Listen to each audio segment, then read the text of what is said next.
Pizzaverse Spirit of Halloween Drama Kings costume line. Step right up, Piscenes and Ghouls, to the Pizzaverse Spirit of Halloween exclusive collection. The only costume line where you don't gotta dress up like Dracula to scare the neighborhood. You just gotta look like these mugs. First up, Tommy Stiggs. He comes with the Adidas track jacket, the Invicto watch that won't quit ticking, and enough back-in-the-day stories to put your whole block to sleep. Oh, and don't forget the rubber duck, because apparently, why not? Next, the Endu. Yeah, this one's a gem. You get the I'm done button, big and shiny, so he can slam it every time someone asks him to do something. Comes complete with Union card prop and his trusty stuffed pit bull, Vito, who's the only one in the crew with real bite. Then you got Alv. Candlelight? Check. Skeleton Raven? Check. Ghost stories nobody asked for? Double check. And just in case you need a prop, you get a law degree so you too can argue endlessly with strangers about nothing. Roll out the fire for CNO Evil 69. Flaming skull, leather jacket, and the legendary alibi shades. Comes with earplugs too, not for you but for everyone else who's tired of hearing him explain how he wasn't there when it happened. And of course you get the fire, because he's hotter than Tony Pizza's overdue rent notice. And finally, the Toddfather. Comes with the pizza knee brace, extra fake for authenticity, a slice of cardboard pepperoni pie, and more sob stories than a Hallmark Channel marathon. Wear this one, and everybody in the room's gonna know you ain't walking straight, but you sure as hell talk crooked. So don't waste time at Spirit buying a vampire cape. Get yourself a Pizzaverse exclusive costume. 'Cause nothing says Halloween like bad alibis, fake braces, ghost stories, and ducks named Vito. This October, the real monsters are on YouTube.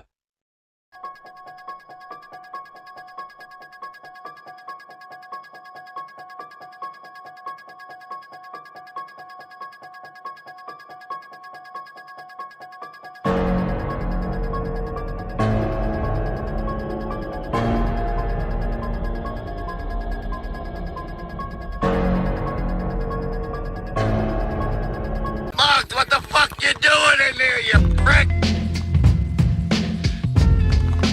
It's from the ball. It's from the ball. Bambi's Twisted Tales Love and Vendettas. Every September in Little Palermo, the Feast of Saint Rosalia ran like a train you couldn't stop. Red, white, and green bulbs strung from tenements, Zeppole oil snapping in the air, brass band grinding out O Sole Mio for the 1,000th time. The old ladies clutched rosaries and secrets. The young bucks clutched switchblades and alibis. Everybody had a cousin in the ground or a cousin on payroll. Two clans ran the avenue like rival kings at chess. La Familia Belladonna and I Valentini. 20 years of bad blood over a shipment, a snub, and a woman nobody dared describe unless they wanted the Hail Marys to turn cold. Giulietta Belladonna came down the stoop in a white sundress and a black cardigan like daylight, trying to mind its manners. She had her mother's saintly eyes and her father's spine of steel. The old men tipped caps, the young ones tried not to stare. Her Uncle Tibiano shadowed her like a knife in a pocket. Across the avenue, Ruggiero Romeo Valentini walked. Romeo, the good son who never liked being good, had that look, the one where you're already half in love with a future that'll probably kill ya. He washed his hands in holy water, and they still smelled like gasoline. Belladonna banners flapped. Aunties cried, "Mangia!" Priests blessed the cannoli like sacraments, and fate, that degenerate dealer, stacked the deck. Giulietta and Romeo locked eyes over a tray of Sphinghi. I've seen hits set up with less precision. No music, but the world went quiet. In that hush, she saw the boy he was before his first lie. He saw the woman she'd be after her last prayer. It happens. We all seen it. And that's the first sin, believing you can want something honest in a crooked neighborhood. "Who's that?" Giulietta whispered. "A mistake," Tibiano muttered, hand flexing like it missed the feel of a throat. Romeo should have looked away. Instead, he stepped forward, took a pastry and, God forgive him, offered it across the family line. "Try the ricotta," he said. "It's a peace offering." Giulietta took the bite, because she was braver than the men who die for her, and fate smiled like a cat after the bird. When they parted, the brass band kicked up again. But you could feel it in the oil and the electricity. Something had slipped. The Feast of Saint Rosalia had caught a whiff of fresh tragedy, and she was hungry. Night split the feast into sins and whispers. On one side, the Belladonna townhouse, family portraits glaring like judges. On the other, Valentini boys laughing too loud to disprove the rumors. In between, a narrow alley where cats fought and kids learned to keep secrets. Giulietta slid her bedroom window and climbed the iron lace of the fire escape. She needed air that wasn't filtered through men's plans. She looked down at a city that loved you like a loan shark. "Careful, Principessa," came a voice from the shadows. Those steps were built before OSHA. Romeo, hat in hand, like a confession made flesh. He shouldn't have been there. He was there anyway. That's love. The worst idea you can't stop having. "You're on the wrong block," she said, though a smile betrayed her. "You know what they do to wrong blocks." "They do worse to empty hearts," he said. "Yeah, kid. Corny. But the right kind of corny, the kind you only get to say once in your life." "I came to ask your name without the bullets attached." "Giulietta," she said, "and you're a fool." "Then I'm twice blessed, a fool who found you." They traded truths like contraband, favorite saint, least favorite uncle, the beach in winter. She told him how the church candles were the only flames in her house that didn't burn. He told her how the ocean taught him patience by trying to drown him. Below, Tibiano's voice sliced the dark. "Giulietta." They froze. Tibiano and two soldiers passed the alley mouth, smoke trailing them like a warning. Romeo moved to go. Giulietta caught his sleeve. "Swear to me," she whispered, "by something stronger than your last good intention." He looked up at the water tower, the cross in the distance, the light in her eyes. "By my mother's hands," he said, voice steady. "I swear I'll make a path where there ain't one." "The saints forgive liars more than cowards," she said. "Meet me tomorrow at St. Lucia's, noon. If you're late, we're a dream. If you're early, we're trouble." He kissed his fingertips to the iron rail, her rail, then vanished down the alley like a prayer nobody taught you. Giulietta watched the night close its mouth and knew. A line had been crossed. Not the kind with chalk and cops, the kind that lives in your ribs. St. Lucia's back chapel is where the neighborhood keeps its impossible deals. The statue's eyes are glass, but trust me, she sees everything. Giulietta arrived first, a scarf over her hair, a plain dress that made her look like a secret. She lit a candle for her mother, gone when Giulietta was 12, taken by a winter that never apologized. The flame leaned her way, conspiratorial. Romeo slid in through the side door, hands clean, shoes dusty, heart obvious. He didn't touch her. Smart. In church, you ask before you take. "Tell me the truth," she said. If it comes to me or the dock, which one sinks? Me, he said. I sink, you float. She laughed despite herself, then steadied. We can't keep meeting like thieves of our own lives. No, he said. We marry. She blinked. That was Sicily talk, quick like a blade and twice as certain. He pressed on. My Zio Vanni's brother. He's a deacon who owes me a favor the size of a warehouse. We make it quiet. We make it clean. We make it ours. He swallowed, then added what boys like him only say when they mean it. I ain't asking your father's permission because I'm afraid of his no. I'm asking for your yes because I can live with anything but you being somebody else's cautionary tale. Giulietta looked past him to St. Lucia. The martyr didn't blink. The candle framed Giulietta's face like a verdict. Yes, she said, and the chapel seemed to exhale. The ceremony was short, the vows long. 2 witnesses, a nervous deacon and Maddalena, Giulietta's nursemaid since toddler days, who cried into a tissue she claimed was for allergies. Maddalena tied a thin red cord around their wrists. La benedizione rossa, old country magic the moderns laugh at until they need it. They kissed once, soft and sure. You don't need fireworks when you've got an earthquake. Now what? Giulietta asked, trembling on the right side of brave. Now we hold, he said. Then we plan. Then we break the world in half and take the better piece. From the confessional came a clatter, like a rosary hitting the slats. They turned. Silence swallowed it. Romeo went to check, found nothing but darkness and incense. Still, the hairs on his neck stood like witnesses.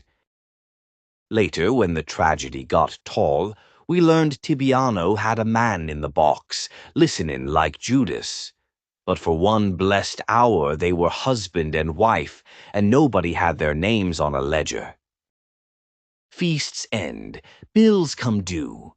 On a Tuesday that smelled like sea rot and diesel, the Valentini boys crossed into Belladonna territory to move a truck they claimed was miscoded. In this life, miscoded means belongs to whoever's angriest. Guess who that usually is? Mercurio, Romeo's cousin, a silver-tongued clown who joke at his own wake, led the crew. Tibiano intercepted with 2 soldiers, smiles like box cutters.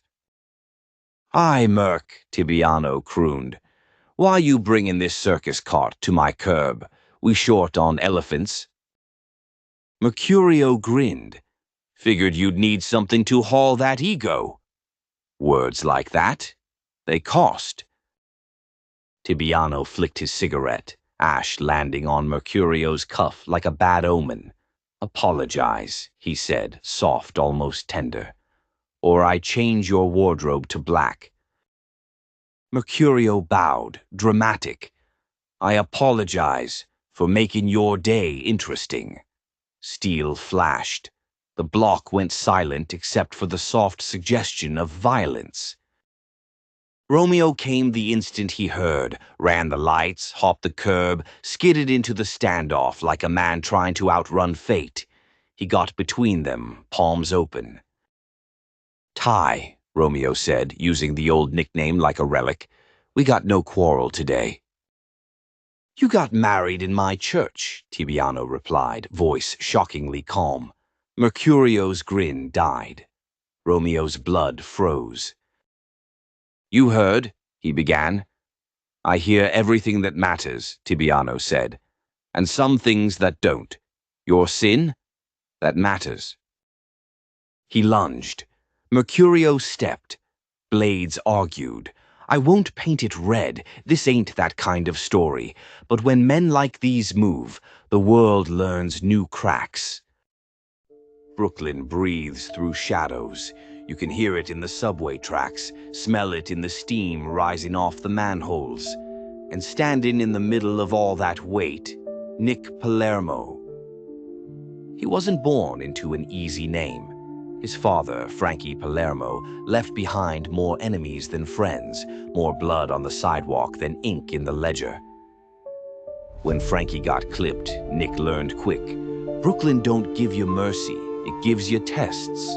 And every day since, he's been proven he ain't the type to fold. Nick ain't a loudmouth. He's the quiet storm. The one who listens, calculates, then moves when it hurts the most. With his godfather, Goku D'Angelo, whispering wisdom, and his sister Bambi tied to him by blood and fire, Nick's motivation is simple. Keep the family alive, keep the legacy strong. But loyalty, it cuts both ways. And betrayal, it's the tax every Palermo's got to pay. You'll see him out there in the Pine Barrens, shovel in hand, doing what needs to be done when the world's eyes ain't watching. You'll see him sitting in back rooms, staring across the table, deciding who lives and who disappears. Nick Palermo's got the kind of weight you don't measure in muscle, you measure it in resolve. And now, the streets are heating up again. Deals are being cut, alliances tested, and ghosts from the past are crawling back into the light. Brooklyn bloodlines, family is forever, and Palermo, that name don't die easy. Season 2 coming soon. Romeo shoved Tibiano off Mercurio. Tibiano twisted, cut, and for a second the block held its breath the way a mother does when a toddler goes underwater. Mercurio staggered, laughed, tried to speak, sat down slowly like a man remembering where the chair used to be. The laughter turned to a gargle, then to nothing. Romeo looked up into Tibiano's eyes and saw a lifetime of funerals. Something snapped. Maybe it was the cord Maddalena tied. Maybe it was the boy in him dying. With a snarl he didn't recognize, Romeo struck, fast, hard, final. Tibiano fell, surprise stamped on his face like a counterfeit saint. Sirens started their cruel music. Neighbors pulled curtains. The holy statue at the corner stared at the gutter like she was tired of the job. Romeo didn't run. He knelt by Mercurio, kissed his cousin's forehead, and then looked down the barrel of every gun the city wanted to level. 2 futures stood before him. He took the third, Giulietta's. He fled. By nightfall, every social club had the bulletin. Tibiano Belladonna is dead. Ruggiero Valentini is dead. The Feast of Saint Rosalia put on a black veil, and Don Salvatore Belladonna swore, quietly, fatally, that no Valentini would die of old age again. Romeo vanished to Jersey in the trunk of a Cadillac, as all great romances briefly do. Zio Vanni tucked him away in a Bayonne row house that smelled like old coffee and old loyalty. The plan was simple, because simple plans fail clean. Lay low, wait out the rage, send for Giulietta when the street cooled to a simmer. Back in Brooklyn, Giulietta's house went museum quiet. Don Salvatore posted a man outside her door and had Maddalena searched like a smuggler. Giulietta wore grief like a widow, but it wasn't Tibiano that kept her up. It was the thought of Romeo alone in a room where her name sounded like blasphemy. Messages flew like sparrows. A saint card with a notch on the left corner, meet me. A flower crushed in a missile, I got your note. A matchbook stuffed into a banister crack, tonight. They were better at espionage than love should have to be. They met in the basement of the church, among folding chairs and bake sale tables. I killed your blood, Romeo said, hands shaking. I ain't asking forgiveness. I'm asking a verdict. Giulietta put her forehead to his. You defended Mercurio. The street made the rules, then punished you for playing. She pulled his hands to her heart. We don't got the luxury of who's right. We got the obligation of who we are. "We run," he whispered. "Tonight, south, past the tolls, past the cousins, past all this." "Past my father?" she asked, not accusing, just measuring the size of the sin. Romeo swallowed. "Past your father's plans." Giulietta nodded once, the way a queen grants clemency. "Maddalena will brew him a sleeping tisane like Nonna used on storm dogs. The window faces the alley. Bring a car that prays quiet." He kissed her ring finger, the one he'd sworn over, and the basement lights flickered like God was undecided. The same night, a message hit Bay Ridge with the subtlety of a pipe bomb. Don Salvatore offers truce on one condition. Romeo hands himself in for a sit-down. The whole avenue nodded like, "Yeah, sure, a sit-down." The old men muttered, "There's no such thing as half a vendetta." Giovanni grabbed Romeo by the jaw. "You run and you die tired. You sit and you die dressed. Pick a poetry."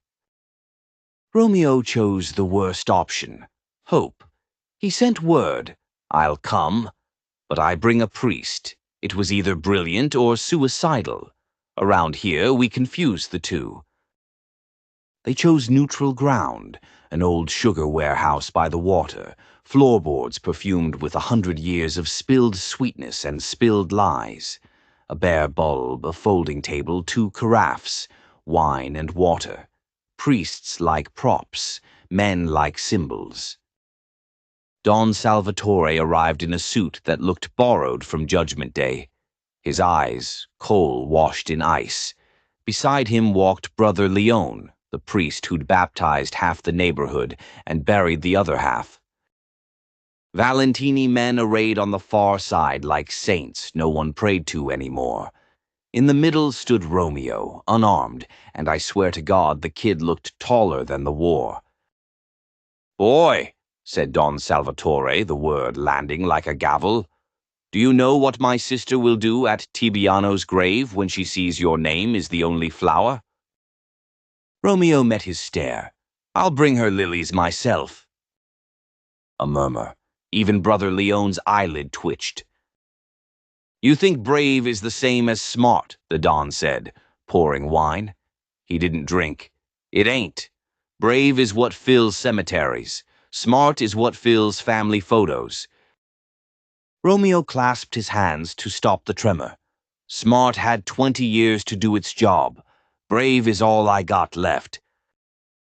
Brother Leone cleared his throat. "Peace is possible, Don Salvatore. The sacrament binds. The children are married." Silence, the kind with fangs. "You admit it," the Don said softly. "Then you admit this is a kidnapping. You took my daughter from my house with words and a ring." "She walked," Romeo replied. "I'm still learning to keep up." A smile ghosted the Don's mouth, gone quick. "Bring her," he said at last. "Tomorrow. She speaks. I'll hear this fantasy from the only voice that can absolve it. Till then, you breathe because I permit it." It was mercy, or theater, or both. Romeo left alive, spine intact, hope wounded. Outside, he threw up in the gutter, then laughed at himself for having anything left to lose. That night, Giulietta hid a go-bag under her bed. Maddalena kissed her hair and packed extra rosaries like bullets. Here's where the saints look away and the devils get practical. Giulietta went to Brother Leone with a wild plan. "If my father won't listen to the living," she said, "he'll listen to the almost dead." The brother blanched. "There's a draft," he began, "for seizures, for panic. It slows the body, tricks the eye. 2 hours, maybe 3. You'll be stone still, cold to touch. It's a coffin trick, child, a damned circus act." "An exit," she said. "One last one." He hesitated, then handed over a small vial like it bit him. "You're not the first to ask. Most never wake." "I wasn't the first to love. I'll be the last to quit." The plan. At dawn, before the sit-down, Giulietta would drink the draught, collapse, get laid out at St. Lucia's for vigil. Brother Leone would send word to Romeo. Romeo would lift her from the chapel at the appointed hour, drive south before the grief curdled into suspicion, and start a life in some ugly little town that didn't know how to pronounce either of their names. It could have worked. Understand me? It could have worked. Here's why it didn't. A cousin with a conscience and a big mouth. The guy, Belladonna sighed, overheard the brother's frantic phone message to Zio Vanni, and thinking he was saving his Don from despair, intercepted it. Changed one digit. Romeo never got the time. He got one sentence. She's gone. Now picture it. Romeo on the curb outside St. Lucia's, watching pallbearers carry a white draped form through incense fog, the wails of aunties, the kneeling men, the iron chill of a city that loved this kind of show. Romeo pushed through like he had a right, because love gives you delusions. He reached the bier, pulled back the veil, and the world ended, quietly, politely, just the way the worst things always do. Giulietta lay wax pale, lips like prayers forgotten. To anyone else, dead. To him, a mystery he didn't know how to solve. "Wake up," he whispered. "You're too stubborn to quit before me." No movement, no breath he could find. The vial glinted in the shadows, but hope had been mugged in an alley 2 blocks back. Romeo did the math with a broken pencil. Tibiano dead, Mercurio dead, peace a joke, Giulietta gone. A life without her looked like a sentence, not a span. He took his own vial from Zio Vanni's cabinet, meant for a worst case nobody ever thinks is tonight. Liquid courage's evil twin. He kissed Giulietta's fingers, tasted chapel dust and almond oil, and drank. By the time Giulietta's lashes fluttered, the draught easing its lie, Romeo had already folded himself onto the stone beside her, like a loyal dog at a poor man's grave. Her first breath back was a sob. Her second was a scream with no sound in it. Maddalena heard. Brother Leone heard. The church heard. Don Salvatore arrived with the speed only terrible news provokes. He saw his daughter waking into a world that had just misplaced her husband, and the dawn, the granite, the legend, he actually staggered. He took Romeo's empty vial, stared, and the last tender thing left in him died. Giulietta took Romeo's face in her hands, kissed the mouth that would never answer again, and looked up at her father with a steadiness that belonged to queens and martyrs.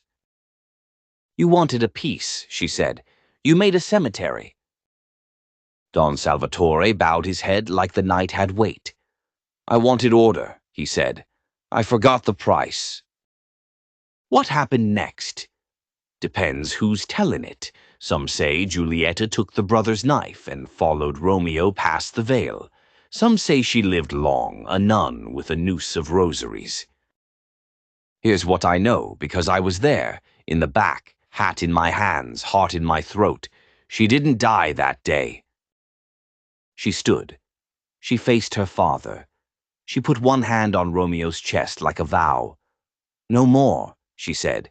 "Not for me. Not for any of the daughters after me."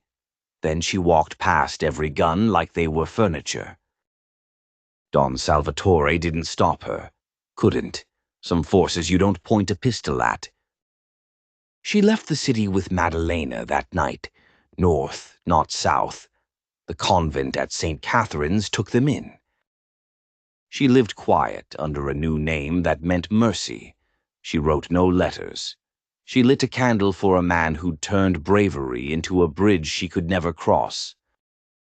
The Valentini and Belladonna soldiers carried Romeo out at dusk. No brass band, just footsteps and the gulls sounding curious. The sit-down finally happened, with a coffin as moderator. Don Salvatore and Zio Vanni faced each other at the warehouse table, while Brother Leone shook with a grief that looked like rage putting on a collar. "This ends," the priest said, voice like thunder taught manners. "The girl lives, the boy lies beyond your bullets. The ledger is closed." Zio Vanni stared at the wood grain. "He loved her," he said. "The rest don't matter." Don Salvatore poured 2 glasses, finally drank one. It looked like penance. "I lost a nephew to his hand," he said, "and a daughter to mine." He pushed the other glass at Zio Vanni. "We end it, not because we're noble, because we're tired." They shook. Old men, old bones, old sins. The street exhaled a little. Not much. Enough. Word went out. No more stabbings over old names. The kids rolled their eyes and kept their own knives for other nights. Me, I put flowers where the church stairs meet the sidewalk, red and white, vendetta and vow. The moral, because you asked and because the street never stops teaching. Listen up, cupcakes. Love ain't a truce. Love is a target. If you want it to live, you gotta smuggle it past pride, past tradition, past every old man's ghost telling you how it's always been done. The old ways. They'll hand you a rule book bound in funerals. Pick what's worth keeping. Faith, family, respect. And toss what's just men being afraid to change. Giulietta walked away so somebody's granddaughter could walk in daylight. Romeo laid down so some punk down the block wouldn't have to. You want a kingdom built, right? Stop crowning grief. Aye, paisans. You think you know Romeo and Juliet? Forget about it. This ain't Verona with flowery poems. This is Little Palermo with vendettas and blood oaths. Bambi's Twisted Tales. The Vow and the Vendetta takes the world's most famous love story and dunks it in red sauce, bullets, and Sicilian pride. It's young love caught between 2 mob families that'd rather bury each other than break bread. And let me tell ya, it don't end with no happily ever after, unless your idea of romance is candlelight in a funeral parlor. Thanks for watching.